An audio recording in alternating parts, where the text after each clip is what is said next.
I am excited about this one. I designed an end table last summer, but never got around to building it until this week.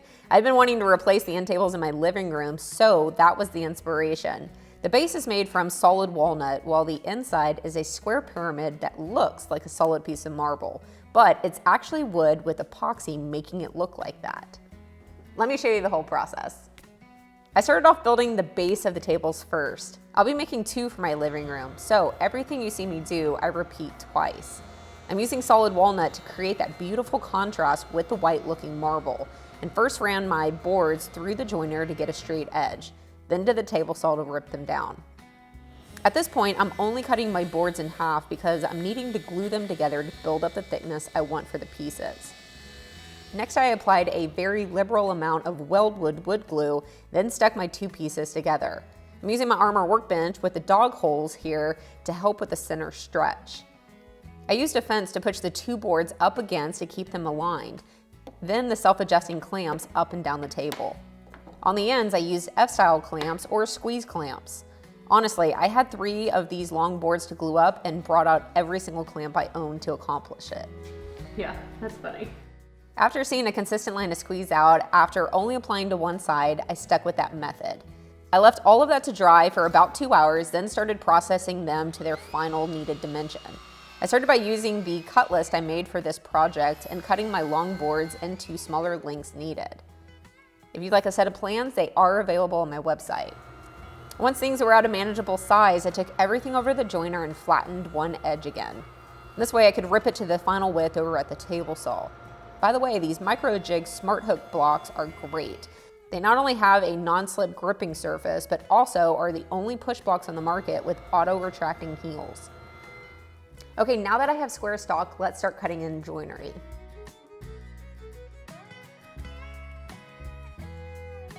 The half laps on the ends are simple to mark as I just have to flush my board up to the end and mark. The half lap on the center requires I first find center. I use the tape to find and mark it easily. Then a trick I do to go out on either side is to find center on one of the ends of my boards. Mark it with a line, then I can just line up the 2 lines so that I can use a speed square to mark the width of my board perfectly. Also, in case you'd like another tip, a quick way to find center of a square is with 2 diagonal lines. So I place my piece in my Triton Super Jaws, then use a straight edge to mark an X. The center of this X is center of the board. Now let's start prepping to cut in the joinery. I'm first going to make myself a sled to use at the table saw, and my goal here is to make a sled where I can utilize micro jigs dovetail clamps, which will give me a ton of versatility, which I'll show you later. I grabbed some scraps, then drew out a grid of my choice. These are just on 3-inch spacing. Then I put in the dovetail bit. I lifted my Triton router up all the way and inserted the bit. If you do this process, there are actually 2 bits. The first one is a clearance bit, and then the second is the final dovetail profile. The bit has an indication marking on it to line up with your material so that you don't have to guess at the depth needed. I used the micro adjustment knob on my router to fine tune it in and then got started. You can see it's as simple as using the fence to pass the material through. I'm again using the grippers here to push the board through.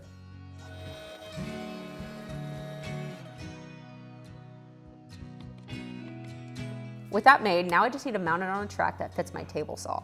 In the past, I've used plywood, but Microjig has come out with this nifty universal runner that works on a wedge design.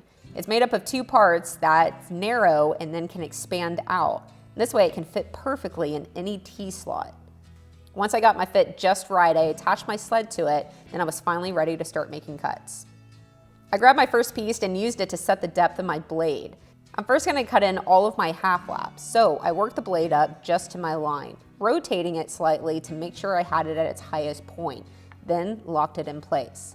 I set a fence squarely on my sled with 2 clamps, then pushed my material through. And a great tip for you is when I'm establishing my start line, I actually start my cut inside of it. Then when it's just slightly touching the blade, I move the piece over until it's exactly where I want it. This is a much more accurate way to get exactly on your line. After that first important cut is established, I can go quickly on all of the rest. I didn't feel like changing over to a dado stack, but of course, if you want to make hogging out this material go quicker, then that's a good option. Since I'm not using a flat bottom blade, my ending dado is made up of a bunch of grooves. You could leave this, but to get a much better glue surface, I always run my part over the blade in the left and right direction after making all of my cuts. This flattens out the dado completely. You just need to make sure that you keep the part up against the fence and moving at a 90 to the blade.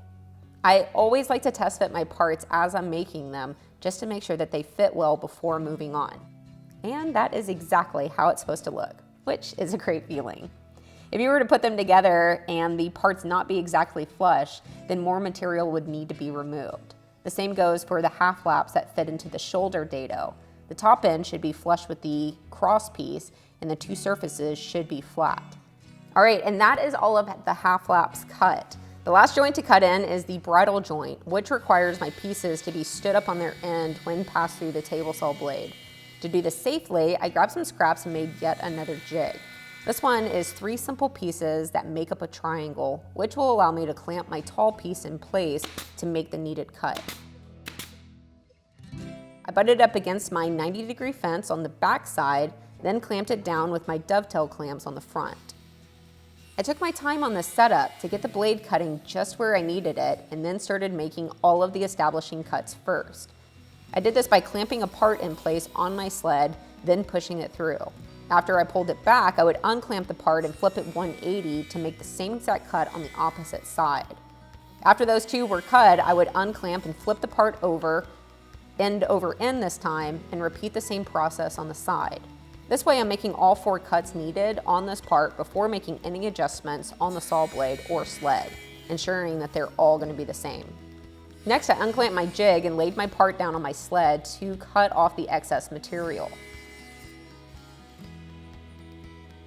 Once I had the position locked in, I held the part in place, then moved the fence of my table saw to just slightly butt up against the end. This way I wouldn't have to set up each and every board, but instead I could lay it down and know it would be the same. After getting my male ends cut, I again clamped my jig in place to cut in all of the females. Again, you can certainly switch to a dado to make this step go faster, but I didn't feel like going through the effort and just cut it with single blade passes. It is quite a bit of work to get to this point, but it should pay off. Now let's move on to the assembly process. I find it much easier to sand parts individually than as a whole unit. So before applying glue, I use my Triton sander to go over each part made, starting at 120 grit and then moving to 220. Deep breath, it is assembly time. This is always so nerve-wracking to me. I'll go ahead and spoil it for you and tell you that it worked out great, but so many things could go wrong and it always gets my heart rate up. I'm using weldwood to assemble this whole thing, and I started with 2 base pieces that half lap together. I used an armored dog hole clamp to apply pressure. Next, I applied glue and started attaching the 4 uprights. These are, and should be, a pretty good friction fit, so I worked it on by wiggling it back and forth slightly, then used a mallet to get it in nice and flush. After taking a beat to just stare at it and make a decision, I decided to throw a clamp on each joint here at the base. I'm not actually sure if this is doing anything since the fit is so good, but figured it couldn't hurt. Okay, and now to attach the 4 upper pieces that lay horizontally. Again, weldwood here, then a little mallet action to seat it all the way. Here, I definitely placed a clamp at every joint. Not only the half lap shoulder at the center, but also the half flaps on the ends when they join with their partner. And I must say, it is so satisfying when I realize that it was all done right and was actually going to work. All right, with that in clamps, I set it aside to dry overnight and started in on the second component of the build, which is the pyramid that sits inside of it. This will be made from cut off pieces of MDF I had, but since it's going to be covered up in the end, these can be made from any material of your choice. I used my armor workbench to roll these sheets closer to the table saw, then started cutting them down to size, cutting everything at this point at a 90 degree.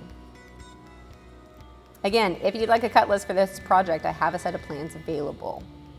Each pyramid is made up from 5 pieces that fit together with a series of angles. One of these angles is past 45 degrees, which means my table saw can't tilt to it. So instead, I subtract it from 90 degrees and tilt my blade to the difference. Now if I run my piece through it at a 90, it'll give me the steep angle cut I need.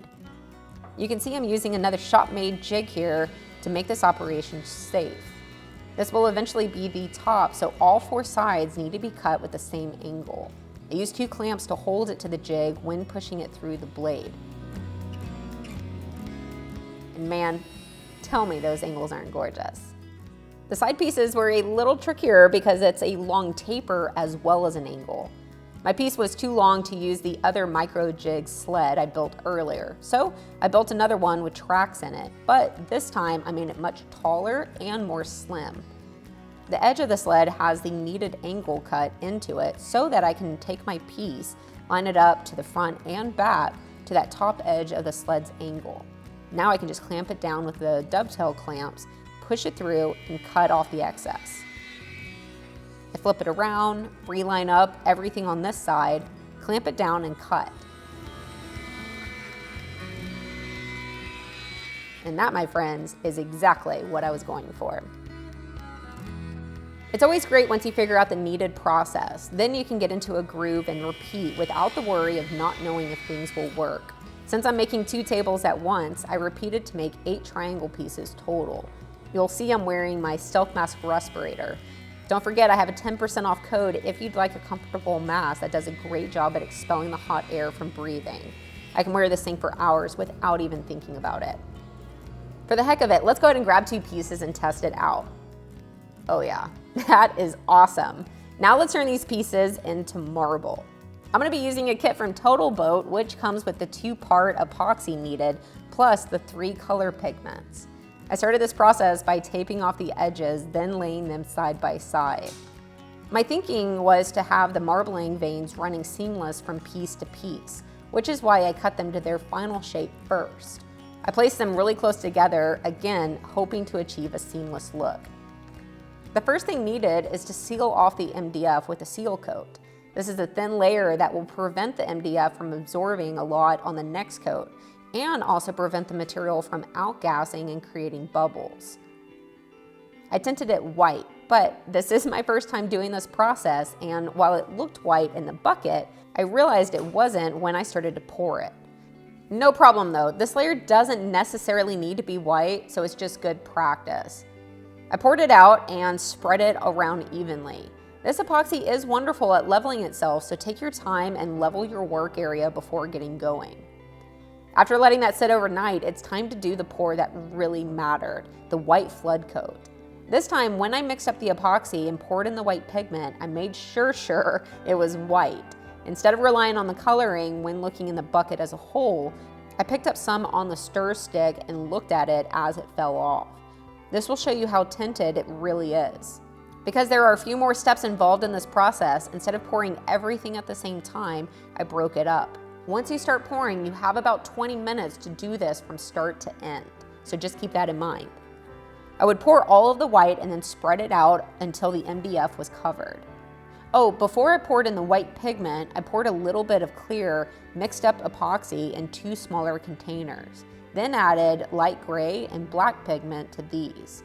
The light gray coloring goes in next. This will create the feathering look in the white. I used a tongue depressor to dip in the color and then drizzle it into the white. Keep in mind, this is my first time doing this process, so it was very much a learning process for me, and honestly, I recommend if you tackle this project to do a test piece first to get the hang of it. After drizzling it in, I would use my gloved fingers to move it around in the white. It's pretty fun, kind of like finger painting. You can make it darker by applying more and moving it around less, or make it lighter by spreading it out more. Don't be too worried about messing it up. Worst comes to worst, and you can always apply another white coat over it. Or you could take more white tinted epoxy at this stage and add it back in. After a bit of time, I found my favorite technique to be to use my fingers to just kind of mush it in and spread it out. Then lightly mush in and spread out on the fringes of the shape to create wisps of gray. Once you get the gray where you like it, next is to add a little bit of black. I found this step to be the most intimidating because it's just so dark. But I can tell you that it makes a huge difference having a subtle black accents here and around the gray feathering shapes. I started off using the depressor for drizzling this in as well, but switched over to using a tiny chip brush with the bristles cut short. I would lightly skim the surface to work in the black. Oh my goodness, I think that looks so cool. I think it's amazing how real it looks. Now I'm thinking about doing this on my countertops. Wouldn't that be something? At this point, I got all of my pieces where I wanted them, then let them sit overnight to cure. So a mistake I made, that I discovered at this point. When I put the pieces close together to create the seamless look, I should have moved them apart after the first pour of epoxy. Since I didn't, they stuck themselves together. This meant I had to spend a good bit of time cutting and breaking them apart, being very careful not to ruin the show face. There were still drips of epoxy that penetrated the tape and remained on the edge. Between the two things, I took every piece back to the table saw to recut a fresh edge. I not only would have to remove all of this, but also this lip. It's not this first epoxy, but then also this lip. So it turns it into this, to where it creates a nice sharp edge. Looking back on the process, the only way I can see to get a seamless look is to cut the pieces to their final shape before pouring the epoxy. So I think if I were to have poured the epoxy but then moved them apart to cure, I could have been set. Because that small amount of dribble that gets under the tape can be removed with a heat gun. So if you replicate this project, then you can learn from my mistake. After I cut the pieces once again and had a fresh edge, I finally started the assembly process, which was fun and a little bit funny. I applied weld wood to all the edges, then tried to hold everything in place while I plugged in the next piece. After letting the 4 side pieces dry long enough, I picked it up and was able to test fit it into the base. My fingers were definitely crossed that I didn't mess the size up. Oh, thank goodness it fits. Wow. And thank goodness I didn't. They fit exactly like I was hoping, and I was extremely happy about it. And I actually left them in their bases to glue on the top. Yay! I went ahead and signed the inside of one just for the fun of it. You want this? I don't think so. Let them wonder.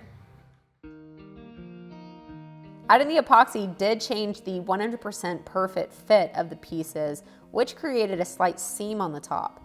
It's no problem though. It's nothing a little white tinted 5-minute drying epoxy can't fix. I also have a coupon code for this Total Boat epoxy set. It's down in the description if you're wanting to purchase it. Wow. I think this thing is awesome. It is so fancy looking. It is actually by far the most fancy thing in my space, but I love them.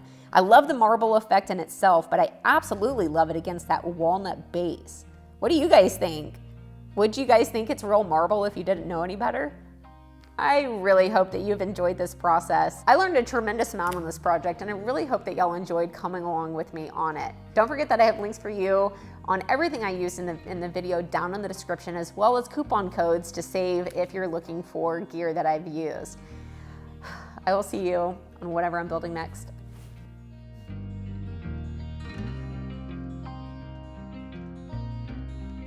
If you have been wanting to make a rocking chair, then I have templates for this design right here. Or if you go to my website, I have templates for tons of other projects as well.